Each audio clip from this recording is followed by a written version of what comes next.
90 yaşıma sıkkan Aldar Batır romanı ol benim için ihtiyarlıklı hem kadirli kitap diye aytalam.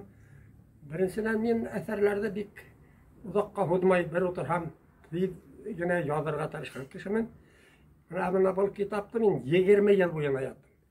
20 yıl boyuna öğrendim, 20 yıl boyuna yazdım.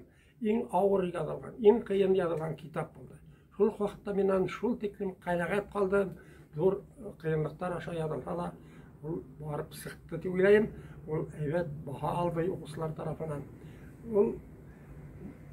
Kabat işlevden alameti şunda. Çünkü tarihte İran'ı, tarih tüpküllerine sığıp 17. boğattan başlanamındağı vakıgalar. 17. boğattan başlanıyor. 17. 18. yıl. 7 yıllık hukuş mında kirip gitken.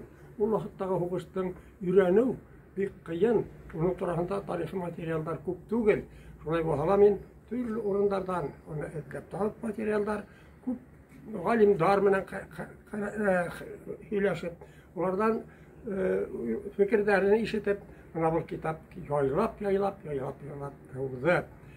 Menimçe Aldar Batır diyen şahıs, o bizim tarihimizde en zor ornalan kişilerden biri. Salat Yo'layev görünekli kişi oldu. Salat Yo'layev yaşın teşekkürle ötüp gidip bizim tarihimizde yaktı, unutulmaz et kaldırgan. Aldar Batır turandagi bek ko'qislar bilib bitmey. Ol şul tekim zor işler başqargan, ol 7 yıl hukukçu almaydı. Bundan ol şulay Başkırstan'dan ödünselgen, undagi xalqdan haqlap qalıu üçün көп işler başqargan şahıs.